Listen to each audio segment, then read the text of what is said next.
Some trucks carry cargo, this one carried tanks. Born from war, built for destruction, and feared by anything in its path, it wasn't a hauler. It was a weapon on wheels. With engines that roared like thunder and tires taller than men, these machines could cross deserts, mountains, and battlefields without flinching. This is the story of the army truck so massive, so unstoppable, it redefined what strength on four wheels really meant. It began in the ashes of war, when armies realized tanks could crush anything except distance. During World War II, tanks were fast and fierce, but they couldn't travel hundreds of miles without breaking themselves apart. So the US Army engineers decided to build a machine that could. They wanted a truck that didn't just tow, so it carried victory on its back.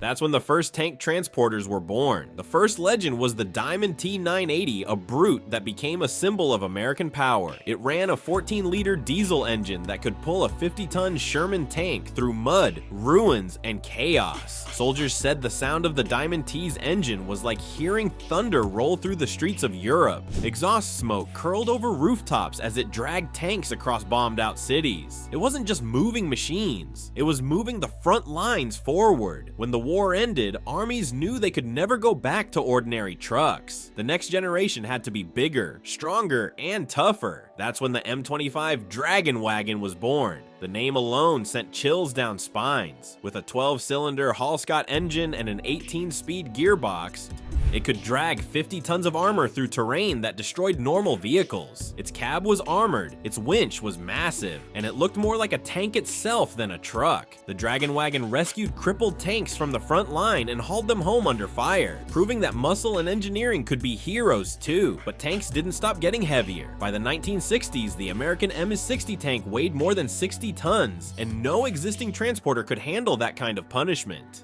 So engineers created the M746 Heavy Equipment Transporter, a monster built for the new era of steel giants. Under the hood sat a 12-cylinder Cummins diesel engine pumping out more than 800 horsepower. It had 16 gears, air brakes big enough to stop a train, and a trailer that looked long enough to hold a house. The M746 wasn't just strong, it was smooth. Soldiers described it as a moving skyscraper, slow, steady, and impossible to stop. On long convoys through Vietnam and Europe, you could hear them before you saw them, engines hammering in rhythm like a marching army. When one of these beasts appeared on the horizon with a Patton tank chained to its back, you knew the battlefield was about to change. But even that wasn't enough for the modern era. By the late 1980s, the M1 Abrams tank arrived, a 70-ton steel beast that needed a new kind of hauler. Enter the M1070 Heavy Equipment Transporter, built by Oshkosh Defense.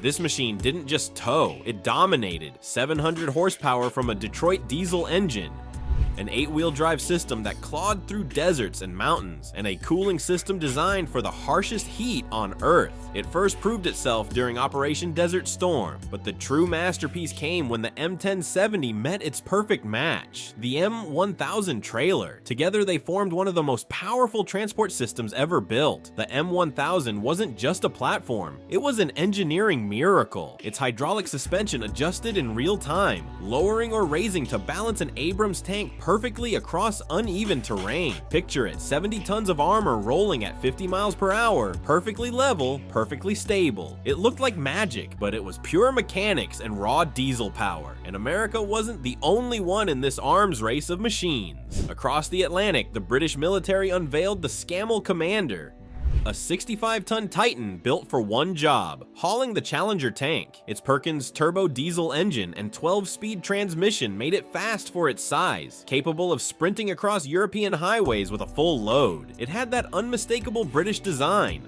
squared, proud, and ready for war. The Scammell became NATO's workhorse, hauling tanks and missile carriers during the Cold War with relentless efficiency. Then came the Germans with their version of perfection, the Fawn Elephant SLT-52. It wasn't flashy, it was functional genius. With 730 horsepower and military-grade traction control, it could move 120,000 pounds of steel like it was nothing. The Germans didn't build it for show, they built it for endurance. Drivers called it the Iron Mule, a machine that just kept going. No matter what was thrown at it, the prototype that stunned the world was the Oshkosh M1300, the next generation of the Army's heavy haulers. It wasn't just a new truck, it was evolution on wheels. Built to carry the upgraded M1 Abrams SEP-3 tank, the heaviest armored vehicle the US had ever fielded, this thing was forged to survive in conditions no human should ever face. Sand, ice, floods, mountains. It didn't matter. The M1300 didn't follow roads. It made them. Its 800 horsepower diesel engine delivered brute strength with mechanical precision. The cab was fully armored, designed to take a direct hit and keep rolling. The windows were ballistic glass, thick enough to stop rifle fire. Even the tires weren't filled with air, but with bullet-resistant foam, making blowouts impossible. The trailer it pulled was equally advanced, able to automatically balance a tank's weight even while climbing or turning. When soldiers first saw the M1300 in action, they said it felt alive,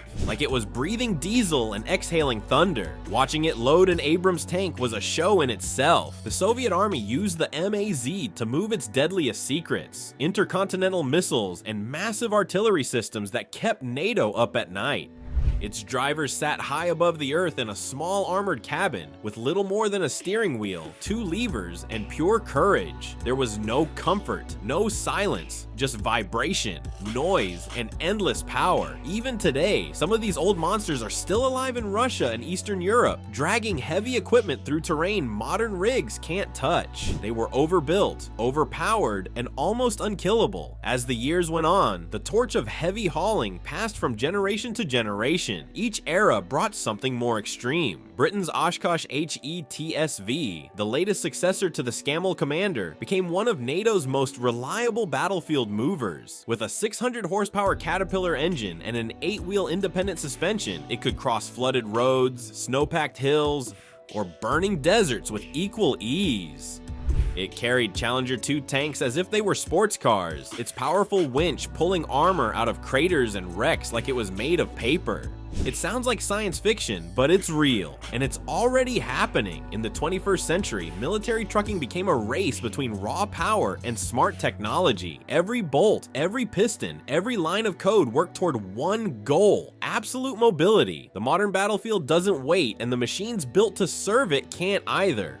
The Oshkosh M1300 became more than a transport. It became a symbol of what modern warfare looks like: armored, intelligent, self-repairing, and almost alive. There's something haunting about seeing one of these monsters idle in silence. The way it stands, massive and patient, like it knows what it was built for. These trucks aren't beautiful, they aren't graceful, but they are perfect examples of human ambition.